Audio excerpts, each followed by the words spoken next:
السلام علیکم، میرا نام ہے صادق اور آپ دیکھ رہے ہیں میرا یوٹیوب چینل حاضر ایک نئی ویڈیو کے ساتھ۔ آج ہم جس موضوع پہ بات کرنے جا رہے ہیں وہ ہے ہجرت مدینہ۔ جب نبی کریم حضرت محمد مصطفیٰ صلی اللہ علیہ وآلہ وسلم نے دیکھا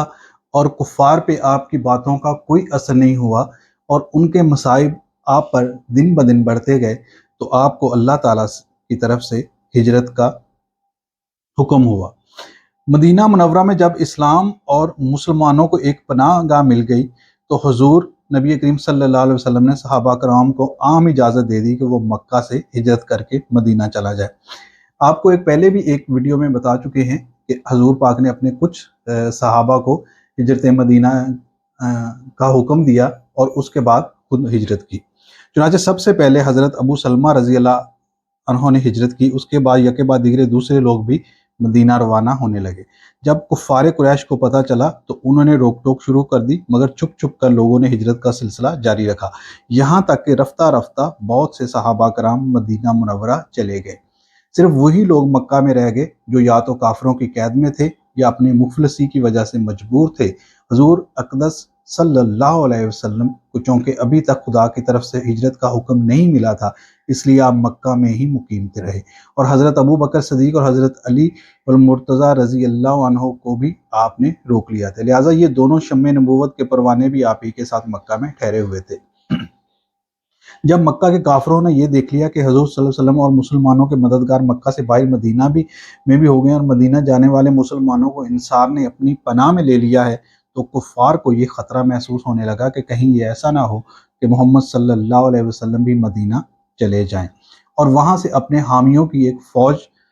کو لے کر مکہ پر چڑھائی نہ کر دیں۔ چنانچہ اس خطرہ کا دروازہ بند کرنے کے لیے کفار مکہ نے اپنے گھر ایک پنچایت منعقد کی، ایک بہت بڑی کانفرنس منعقد کی، اور یہ کفار مکہ کا ایک ایسا زبردست نمائندہ اجتماع تھا کہ مکہ کا کوئی بھی ایسا دانشور اور با اثر شخص نہ تھا جو اس کانفرنس میں شریک نہ ہوا ہو۔ خصوصیت کے ساتھ ابو سفیان، ابو جہل، عتبہ، جبیر بن مطعم، نصر بن حارث، ابو النجتری، زمع بن اسود، حکیم بن حزام، امیہ بن خلف وغیرہ وغیرہ تمام سرداران قریش اس مجلس میں شریک تھے۔ شیطان العین بھی کمبل اڑے ایک بزرگ شیخ کی صورت میں آ گیا۔ قریش کے سرداروں نے نام و نسب پوچھا تو بولا کہ میں شیخ نجد ہوں، اس لیے کانفرنس میں آ گیا ہوں، میں تمہارے معاملہ میں اپنی رائے بھی پیش کروں گا۔ یہ سن کر قریش کے سرداروں نے ابلیس کو بھی اپنی کانفرنس میں شریک کر لیا اور کانفرنس کی کارروائی شروع ہوئی۔ جب حضور صلی اللہ علیہ وسلم کا معاملہ پیش ہوا تو ابو النجتری نے یہ رائے دی کہ ان کو کسی کوٹڑی میں بند کر کے ان کے ہاتھ پاؤں باندھ دو اور ایک سوراخ سے کھانا پانی ان کو دے دیا کرو۔ شیطان نے یہ رائے اچھی نہیں ہے، خدا کی قسم اگر تم لوگوں نے ان کو کسی مکان میں قید کر دیا تو یقیناً ان کے جانسار اصحاب اس کو خبر لگ جائے گی اور وہ اپنی جان پر کھیل کر ان کو قید سے چھڑا لیں گے۔ ابو الاسود ربیہ بن عمرو عامری نے یہ مشورہ دیا، ان کو مکہ سے ہی نکال دو تاکہ یہ کسی دوسرے شہر میں جا کے رہیں، اسی طرح تبلیغ اسلام سے نجات مل جائے گی۔ یہ سن کر شیخ نجدی نے بگڑ کر کہا، تمہاری اس رائے پہ لعنت، کیا تم لوگوں کو معلوم نہیں محمد صلی اللہ علیہ وسلم کے کلام میں کتنی مٹھاس اور تاثیر و دلکشی ہے؟ خدا کی قسم اگر تم لوگ ان کو شہر ملک عرب میں لوگوں کو قرآن سنا کر تمام قبائل عرب کو اپنے تابع و فرمان بنا لیں گے اور پھر اپنے ساتھ ایک عظیم لشکر لے کر تم پر ایسی یلغار کر دیں گے تم ان کا مقابلہ نہیں کر پاؤ گے اور پھر ان کے غلام بن کر رہ جاؤ گے، کچھ بھی نہیں بن پائے گی، اس لیے ان کو جلا وطن کرنے کی تو بات ہی مت کرو۔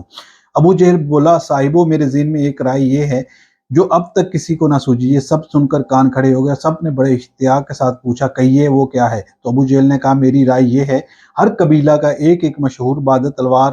لے کر اٹھ کھڑا ہو اور سب یک بار بھی حملہ کر کے محمد صلی اللہ علیہ وسلم کو قتل کر ڈالے، نعوذ باللہ۔ اس تدبیر سے خون کرنے کا جرم تمام قبیلوں کے سر پر رہے گا۔ ظاہر ہے کہ خاندان بنو ہاشم اس خون کا بدلہ لینے کے لیے تمام قبیلوں سے لڑنے کی طاقت نہیں رکھ سکتے،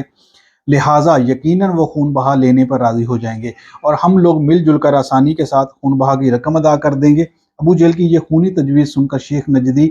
مارے خوشی کے اچھل پڑا اور کہا کہ یہ بے شک بہت بہتر تدبیر ہے، اس کے سوا اور کوئی تجویز قابل قبول نہیں ہو سکتی۔ چنانچہ تمام شرکا کانفرنس نے اتفاق رائے سے اس تجویز کو پیش کر دیا اور مجلس شورا برخاست ہو گیا۔ ہر شخص یہ خوفناک عزم لے کر اپنے گھر سے چلا۔ خداوند قدوس نے قرآن مجید کی آیت میں اس واقعہ کا ذکر کرتے ہوئے ارشاد فرمایا، اے محبوب یاد کیجئے جس وقت کفار آپ کے بارے میں خفیہ تدبیر کر رہے تھے کہ آپ کو قید کر دیں یا قتل کر دیں یا شہر بدر کر دیں۔ یہ لوگ خفیہ تدبیر کر رہے تھے اور اللہ خفیہ تدبیر کر رہا تھا، اور اللہ کی پوشیدہ تدبیر سب سے بہتر ہے۔ اللہ تعالیٰ کی خفیہ تدبیر کیا تھی؟ اگلے واقعہ میں ہم آپ کو پیش کریں گے اللہ نے اپنے حبیب صلی اللہ علیہ وسلم کی کس طرح کفار سے حفاظت فرمائی، اور امید کرتے ہیں آج کی ویڈیو آپ کو اچھی لگی ہوگی۔ اگر ویڈیو اچھی لگے لائک کریں، سبسکرائب کریں اور بیل آئیکن سے یوں ہی نہیں میرے آقا کا روضہ مدینے میں ہے۔